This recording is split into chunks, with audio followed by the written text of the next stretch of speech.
भगवान जी का संदेश चैनल में आपका स्वागत है। अगर आपको वीडियो पसंद आए तो कृपया सब्सक्राइब और लाइक करें। संदेश को पूरा सुनना और बीच में मत छोड़कर जाना। मेरे बच्चे, सामाजिक बंधनों से ऊंचा उठकर अब तुम्हारे जीवन में तुम्हें एक ऐसे कार्य की ओर अग्रसर होना है जो तुम्हारे जीत की नींव को तैयार करेगा, बल्कि जीत के साथ ही तुम्हारी प्रगति चारों ओर फैल जाएगी।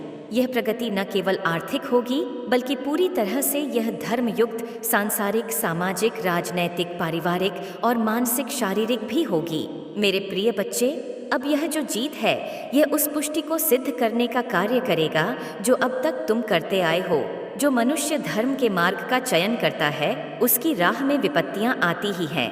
ऐसा नहीं है कि विपत्तियों से ही उसकी सभी चीजें तय होती हैं, लेकिन विपत्तियां यह अवश्य तय करती हैं कि मनुष्य का मनोभाव कैसा रहता है। और जिस मनुष्य का मनोभाव स्थिर, अडिग और पूरी तरह से धार्मिक होता है, उसे जीत मिलने से कोई रोक नहीं सकता। तुम अब जिस पायदान पर खड़े हो, यहाँ से जीत ही जीत दिखाई देने वाली है। तुम्हें परेशानियों का अनुभव करना पड़ा था, अब वही चीजें तुम्हारे लिए सत्य का मार्ग प्रशस्त करें। और अब तुम एक ऐसे आध्यात्मिक यात्रा पर आगे बढ़ने वाले हो जिसमें हर तरफ से तुम्हें समर्थन, सहानुभूति मिलती रहेगी, और यह समर्थन तुम्हारे समृद्धि में भरपूर सहयोग देगा। और इस कारण से आज तुम्हें हर हाल में संदेश को पूर्णता अंत तक सुनते ही रहना है, चाहे परिस्थिति कुछ भी हो, चाहे कोई तुम्हारे खिलाफ हो अथवा ना हो, चाहे तुम्हारी समझ में कुछ रहा हो अथवा ना आ रहा हो, चाहे तुम सही मार्ग पर हो अथवा गलत मार्ग पर हो, चाहे कोई तुम्हारा साथ दे या ना दे, चाहे तुम्हें अपने अनुभवों से कितने ही पीड़ा का सामना क्यों ना करना पड़ा हो, फिर भी तुम्हें इस संदेश को पूर्णतः अंत तक सुनते रहना है। किसी भी हाल में इसे बीच में छोड़कर जाने की भूल नहीं करनी है। जिस मार्ग से तुम जो भी चयन करोगे, वह जीत के मंजिल तक ही पहुंचेगा। प्रिय बच्चे, मनुष्य के जीवन में जब विपत्ति आती है, तब उससे उसके मनोभाव को तय किया जाता है। यह तय किया जाता है कि वह मनुष्य आगे जिम्मेदारी लेने के योग्य है भी अथवा नहीं। तुम्हें लगता है कि जिन मनुष्यों का जीवन बहुत ही सहजता से, बहुत ही आसानी से चल रहा है, यह एक मिथ्या है, भ्रम है जो तुम्हें ऊपरी वातावरण में दिखाई दे रहा है।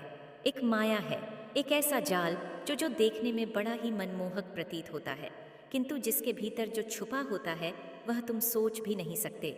मेरे प्रिय बच्चे, तुम जिनके जीवन से प्रभावित हो, वास्तव में उनका जीवन इतना दर्शनीय है ही नहीं, और जिनका जीवन तुम्हें अभी पता ही नहीं है, वह बहुत ही आनंदपूर्वक जीवन जीते हैं। मेरे प्रिय बच्चे, कभी तुमने इसका विचार किया है? जरा गौर करो कि तुम हमेशा अपने जीवन के लिए सुकून और शांति की मांग करते हो, और यह तुम्हें प्रदान भी कर दी जाती है, किंतु तुम सुकून और शांति मानते किसे हो? यह तो तुम्हें स्पष्ट करना होगा, क्योंकि तुम जिसे सुकून और शांति समझ रहे हो, वह अन्य की नज़र में कुछ और है। इसलिए तुम्हें अपनी मांग को स्पष्ट करना होगा। तुम्हारी मांग बहुत ही दुविधा और बहुत ही फंसी हुई स्थिति में है। जब तक तुम अपनी पूरी मांग में स्पष्ट नहीं रहोगे, जब तक तुम अपने जीवन के हर क्षेत्र में स्पष्ट नहीं रहोगे, तुम्हें इस तरह की समस्याओं का सामना करना ही पड़ेगा। मेरे प्रिय बच्चे, इस संसार में सबसे कौन है? जरा इसका विचार करो। इस संसार में सबसे प्यारा कौन है? जरा इसका विचार करो। वह कौन है जो सबसे आनंद पूर्वक जीवन व्यतीत कर रहा है? किस प्रकार के मनुष्यों को आनंद हासिल होता है? तुम्हें इसका विचार करना होगा। जब तक तुम इसका विचार स्पष्ट रूप से नहीं करते, निश्चित तौर पर तुम वह नहीं प्राप्त कर सकते जो तुम अपने जीवन में प्राप्त करना चाहते हो, जबकि तुम्हें यह प्रदान करने की इच्छा ब्रह्मांड द्वारा जताई जा चुकी है। तुम्हारे पूर्वजों, देवदूतों और न जाने कितनी ही दिव्य संत आत्माओं द्वारा यह प्रदर्शित कर दिया गया है। तुम्हें वह सब कुछ प्रदान कर दिया जाए जिसके तुम योग्य हो, लेकिन क्या तुम स्पष्ट हो? अपनी बातों में क्या तुम पूरी तरह से स्पष्ट हो कि तुम क्या चाहते हो? क्या तुम पूरी तरह से स्पष्ट हो कि जीत, समृद्धि, सुकून, शांति तुम्हारी नज़रों में क्या है? तुम्हें इस स्पष्टता की पुष्टि करनी होगी। तुम्हें दर्शा होगा कि तुम्हारे लिए इसके क्या मायने हैं। जब तक तुम इसे स्पष्ट रूप से नहीं दर्शा पाओगे, तुम स्वयं ही एक ऐसे जाल में उलझते चले जाओगे जिसका कोई अंत नहीं है, और सदा ही तुम इसमें ही उलझे रह जाओगे। यह दुविधा से भरा हुआ एक ऐसा काल होगा जिसमें तुम्हारे पास अवसर ही अवसर हो, लेकिन उसका लाभ उठाने के लिए तुम सक्षम ना हो सकोगे। मेरे बच्चे, तुम्हें क्या बताने का प्रयत्न कर रहा हूँ, इस पर जरा गौर फरमाओ, अन्यथा यह अवसर लौटकर नहीं आएगा। मैं तुम्हें चेतावनी दे रहा हूँ, सचेत कर रहा हूँ, क्योंकि मैं चाहता हूँ कि तुम अपने जीवन में हर कदम पर जीत को हासिल करो। प्रगति तुमसे दूर ना हो सके। मेरे प्रिय बच्चे, तुम केवल जीत के हकदार हो, क्योंकि तुम्हारा हृदय स्वच्छ है, निर्मल है और तुम दयालुता और करुणा से भरे हुए एक ऐसे सागर में विलीन हो जिसके बारे में तुम्हें स्वयं ही झांक नहीं है। मेरे प्रिय बच्चे, मैं जो कह रहा हूँ इसे स्पष्ट रूप से समझो, बार बार सुनो, लेकिन इसकी गहराई में उतरो, वह समझने का प्रयास करो जो मैं तुम्हें बताना चाहता हूँ। प्रिय बच्चे, बांटने से चीज़ें घटती नहीं हैं, बल्कि कई गुना मात्रा में यह बढ़ती है। फिर तुम प्रेम बांटो, धन बांटो, त्याग, समर्पण, ईर्ष्या, द्वेष, यह तुम पर निर्भर करता है। तुम जो पाना चाहते हो उससे कई गुना मात्रा में बांटो, फिर वह कई गुना मात्रा में तुम्हें प्राप्त होगा। इसका प्रारंभ तुम मुझसे करो। प्रेम बांटो, धन बांटो, नफरत भी बांट सकते हो, द्वेष, ईर्ष्या, बदले में तुम्हें वह सब कुछ प्राप्त होगा। कई गुना ज्यादा मात्रा में होकर यह चुनाव तुम पर पूरी तरह से है। इस पर किसी का कोई वश नहीं है, क्योंकि यह तुम्हारे कर्मों का निर्धारण करता है। मैं केवल मूल्यांकन करता हूँ, न करता हूँ, लेकिन चुनाव और विकल्प सदैव तुम्हारे प्रतिपक्ष होते हैं, सदैव तुम्हारे लिए होते हैं। लेकिन अभी चयन का समय है, तो चयन बहुत ही सोच समझकर, बहुत ही खुले दिल से करना। जरा सा भी संकोच, कोताही और संदेह किए तो तुम चूक जाओगे। उस आशीर्वाद से जो तुम्हारी किस्मत में लिख दी गई है, यह माह का अंत नहीं है, यह प्रारंभ है।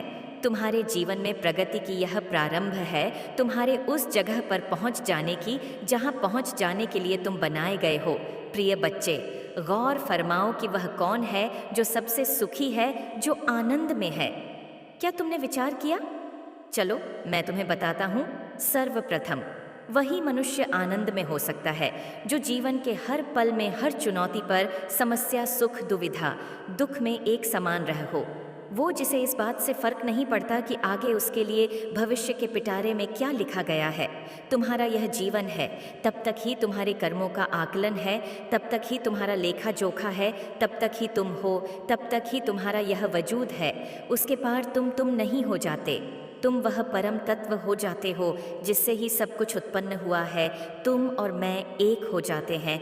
लेकिन अभी इन क्षणों में तुम्हारा यह जीवन सबसे महत्वपूर्ण है, और इन क्षणों में जो मनुष्य मान्यताओं की और अधर्म के जाल में फंस करके जीवन में अधर्म का अनुसरण करता है, वह कभी भी किसी भी परिस्थिति में किसी के भी सहयोग से, अच्छा बुरा सही, गलत जीव, अजीव सजीव, राक्षस, दानव, दैत्य या कोई देवता ही क्यों ना हो, किसी के भी सहयोग से वह नहीं प्राप्त कर सकता जो नियति उसे देना चाहती है।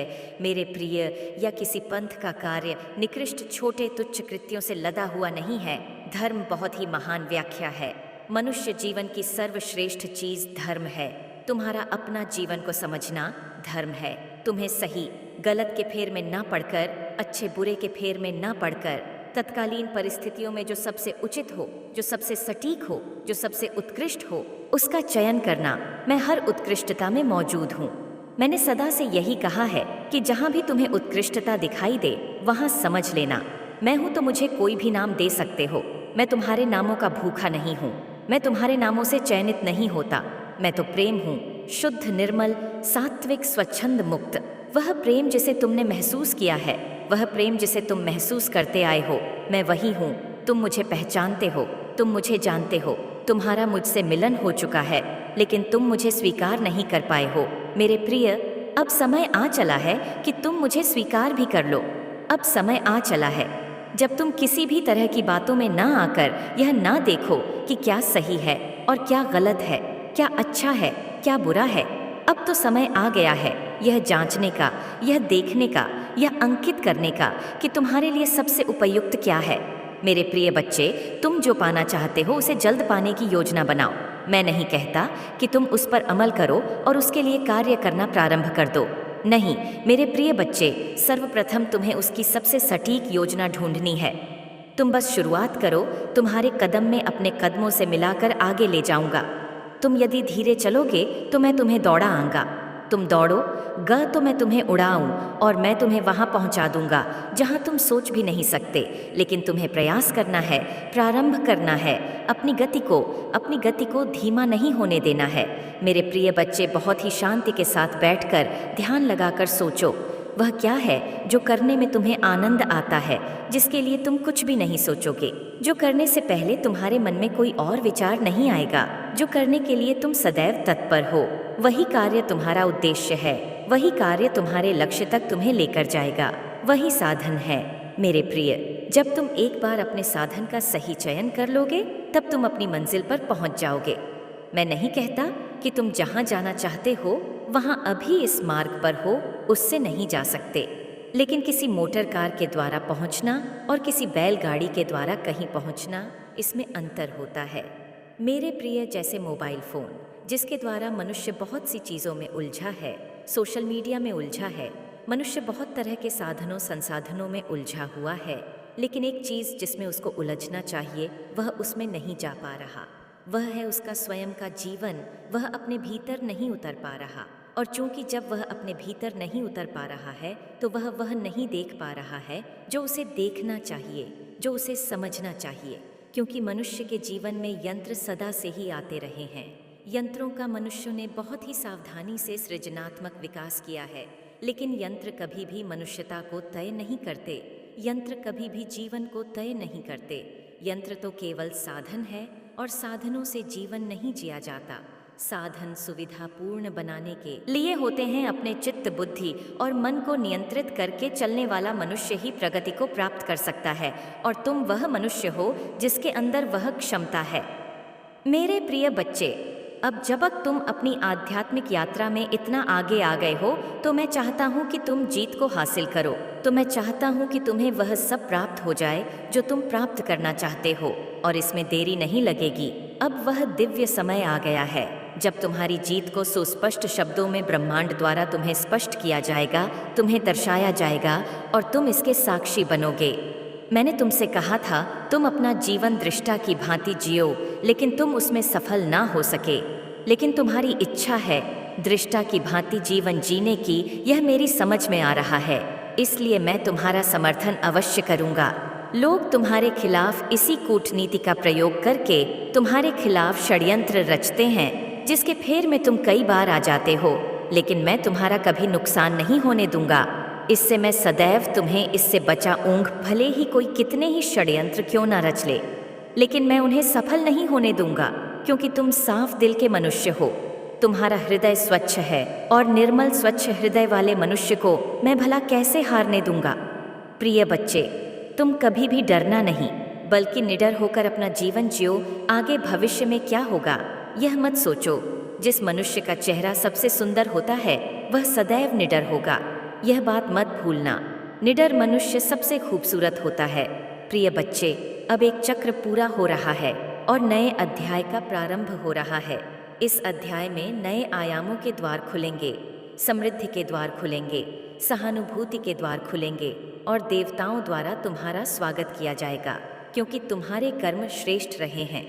और जिस मनुष्य के कर्म श्रेष्ठ होते हैं उन्हें सही मार्ग में प्रशस्ति प्रदान कर ही दी जाती है। मेरे प्रिय बच्चे, अब तुम्हारे प्रशंसा पाने का समय आ चला है। अब तक तुमने जितने भी कष्ट देखे थे अब उनका ही हिसाब होगा। अब कष्टों का नहीं, खुशियाँ मनाने का समय हो चला है। अब खुशियाँ मनाने के लिए तैयार रहना। किसी भी तरह की मुसीबत यदि तुम्हारे पास आती है तो उससे ज़रा भी भयभीत ना होना। वह मुसीबत किसी काम की नहीं होगी। तुम्हें पुष्टि करनी है कि तुम भयभीत नहीं हो। तुम्हें पुष्टि करनी है कि तुम जीत को अपनाना चाहते हो। इसी क्षण संख्या 777 लिखकर इस बात की पुष्टि कर दो कि तुम जीत को अपनाना चाहते हो। साथ ही यह भी लिखो कि तुम जीत के इच्छुक हो और तुम हर हाल में जीत को अपनाना चाहते हो। पुष्टि करो, तुम्हारी जी की नींव रची जा रही है, इसे सत्य हो जाने दो। किसी भी तरह की चिंता से घबराना नहीं, विपत्ति से घबराना नहीं। अब तुम्हारे लिए नए द्वार खोले ही जा रहे हैं, उसमें अब देरी ना हो सकेगी। मेरे प्रिय, तुम इसी क्षण अपनी पुष्टि को सत्य साबित करो। संख्या 777 अवश्य लिखो। और एक बात मत भूलना, तुम इस संसार में जो बांटते हो बदले में अपने लिए भी वही प्राप्त करते हो। फिर चाहे प्रेम, धन, त्याग, समर्पण, स्वास्थ्य, जो बांटोगे वह पाओगे। तुम्हारा समय हो चला है। एक बात याद रखो, जब इस संसार का प्रत्येक मनुष्य, जीव, अजीव, सजीव तुम्हारे विरुद्ध होगा, मैं तब भी तुम्हारे समर्थन में तुम्हारे साथ खड़ा रहूंगा। मेरा आशीर्वाद हर पल तुम्हारे साथ रहेगा। सदा सुखी रहो। मेरे आने वाले संदेशों की प्रतीक्षा करना, मैं अवश्य आऊँगा तुम्हारा मार्गदर्शन करने, तुम्हें सही मार्ग पर ले जाने के लिए। तुम्हार मंगल होगा। जय माता रानी, जय माँ काली, हर हर महादेव।